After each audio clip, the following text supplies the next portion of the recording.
For this week, we're going to look at a wiring diagram for a Patterson-Kelly, typically called a PK boiler. It's a MACH series boiler with what they call their ENVI control. And you'll see that their ENVI control is just a trade name.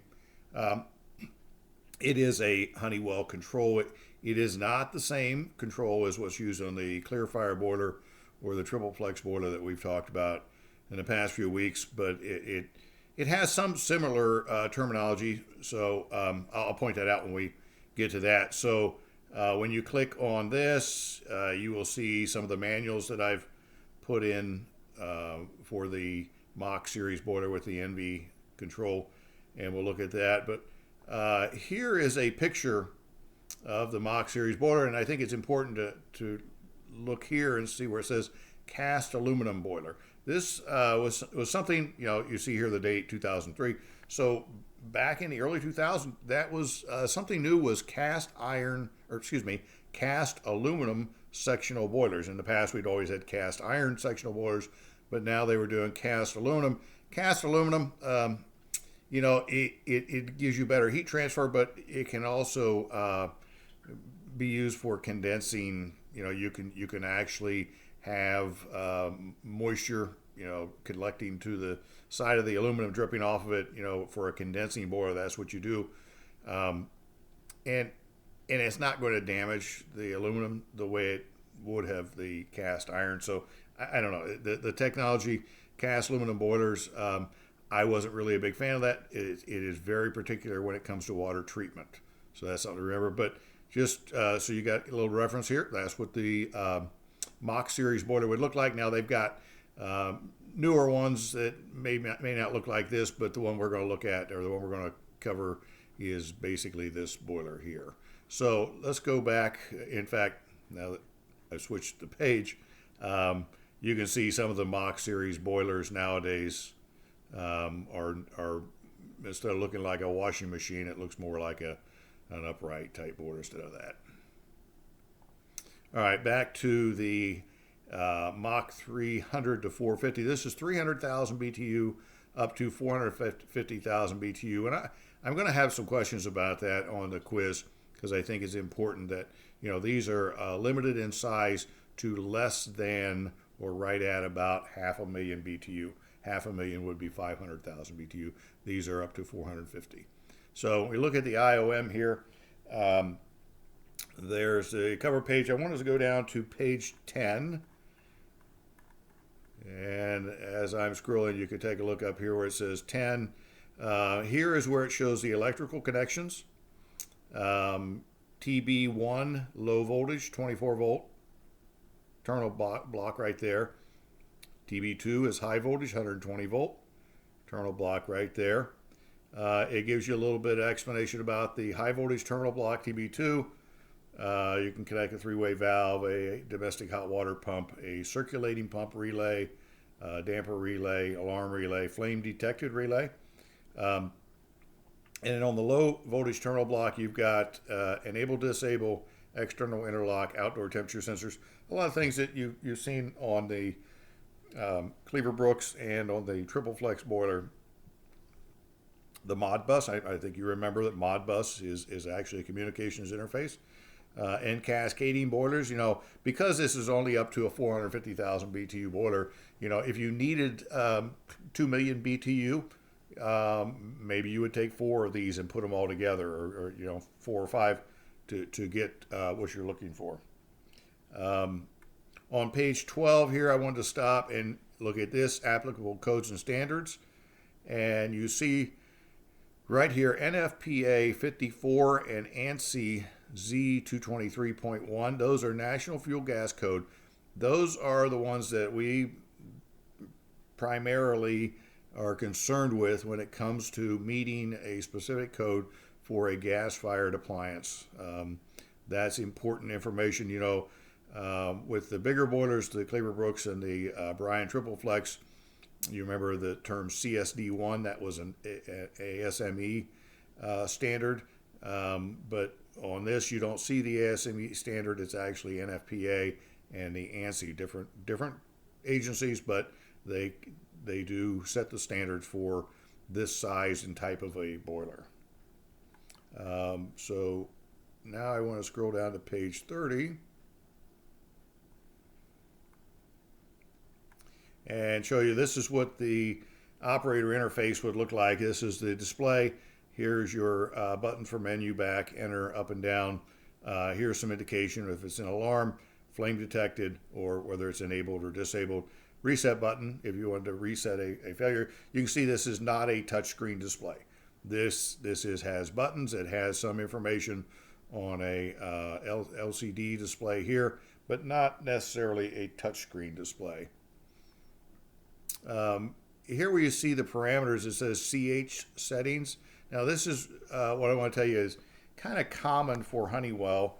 On the Triple Flex and the Clearfire boilers, it had the same terminology. CH stands for central heat, or I guess on this one it's comfort heat.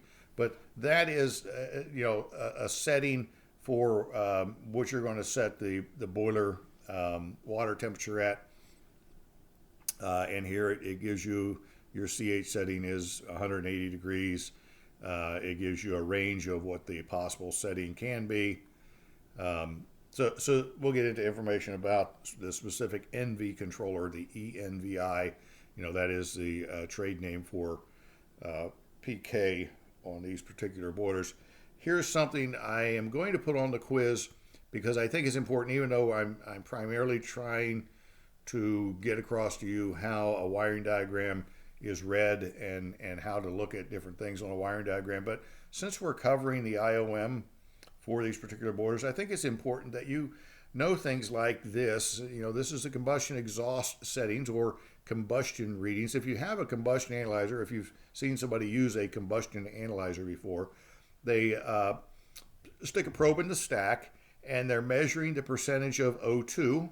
And here it says that if the boiler is natural gas and it's at high fire, the O2 should be 5.0 plus or minus 0.2. So 5.2 down to 4.8 is where your recommended O2 is. And here's your low fire.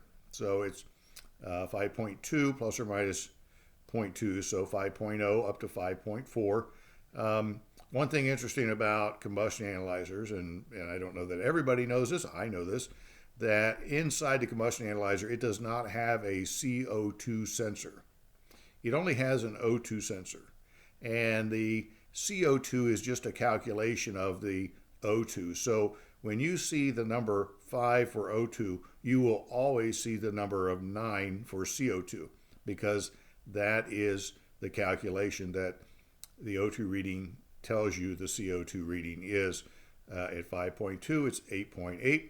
So, these two always change in direct relationship, and really all you're ever measuring with your combustion analyzer is the O2. Now, some combustion analyzers, or most all combustion analyzers, will have a CO, not carbon dioxide, but carbon monoxide, CO, and that is a dangerous gas that you don't want to have coming out of the stack.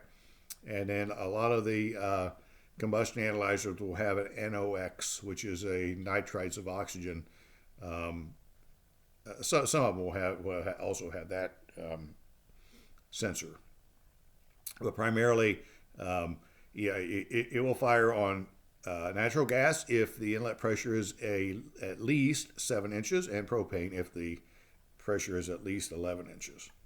Next thing I want to go down to is maintenance on page 36. So if you're asked to propose a maintenance schedule for this type of boiler, here's some of the daily things they recommend: monthly or weekly, monthly, semi-annual, annual. These are the kind of things that, if you have a preventive maintenance contract on this type of a boiler, some of the things you want to look at to make sure that you're covering all that. The ignition sequence here, the one thing that's really important about this that we haven't seen on you didn't see on the Triple Flex boiler or the Clearfire boiler, is that this boiler is what's called direct spark ignition. There is no pilot, and with the size of this boiler, 450,000 BTU maximum, they do allow for direct spark ignition. I argued this point many years ago when I had a boiler blow up, that this is not the right thing to do, but the codes were changing and they were allowing this. So the fan starts, there's a spark. It has to have the spark present, up to 2 seconds here. The gas valve opens.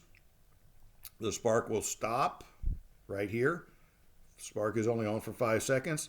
And then it has to see flame detection. Here's 1, 2, 3 seconds.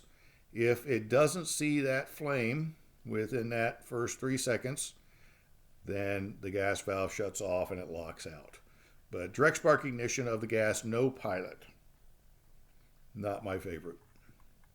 And then the last thing, here's some error codes. Of course, if it goes into the lockout, I'll put some of these on the quiz because I think it's important that you know how to look up an error code. It's right there in the IOM. And the last thing was the control components. Here's the wiring diagram. We'll go over that here. It may be the second video, but here is the actual control panel. And what I wanted to show here, here's the display with the buttons and the readout. But here you'll see that number 8 is the ENVI control board. Number 5 is the control interface, and that's where you'll see that the display is plugged into the interface, and this is where you would connect any communications. Number 6 right here is the low water cutoff, and I want to go over that particular type of low water cutoff. So I'm going to go ahead and stop this video, and on the second video we'll concentrate specifically on the wiring diagram.